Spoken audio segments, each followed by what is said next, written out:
તો ધર્મ બહાર ઉભા રહે ને નરકમાં લાંબો હાથ કરે છે. લે દુર્યોધન મારો હાથ ઝાલ, તને બહાર કાઢી લો.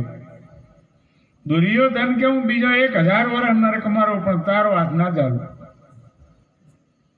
મેં આ સુધી ધર્મને ઓળખ્યો છે પણ ઝાલ્યો નહીં, અને હજુ ઓળખું છું પણ નહીં ઝાલું. તારાથી હું નહીં તરું. અને ભગવાન કૃષ્ણ ખુશ થઈ ગયા. વાહ દુર્યોધન, તે સુખમાં તો કદાચ બહુ પાપ કર્યું, પણ નર્યા દુઃખમાંય તું ધર્મને પકડવા તૈયાર નહીં, તો તારા ટેકને ધન્યવાદ છે. ત્યાં ટેક લીધેલો છે, અધર્મથી જ ચાલીશ, એટલે ત્યાં નરકમાં આવીને અધર્મન છોડ્યો નહીં.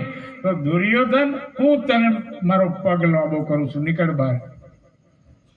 ભગવાનને ખબર હતી કે 85 વખત મારું દર્શન કર્યો છે, એનું ફળ મારે હાલવાનું છે. ઓળખે કે ના ઓળખે, આ દેવતાને તમે ઓળખો કે ના ઓળખો, પણ દાગ્યા વગર ના રહેવાય. આડો એટલે દાગવાના. હમણાં જો 4 જણા ઉઠીને નાશ કરવું લઈ દેલું. મેં કીધું પાપ નાચા આવ્યો, શું કર્યું આ લોકો?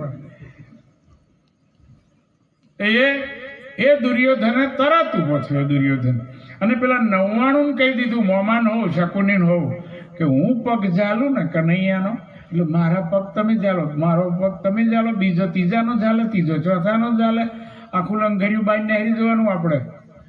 તો દુર્યોધને જ બધાને નરકમાં પાડેલા ને એને જ બધાને કાઢ્યા. ભગવાને પગ લાંબો કર્યો, દુર્યોધને પકડી લીધો.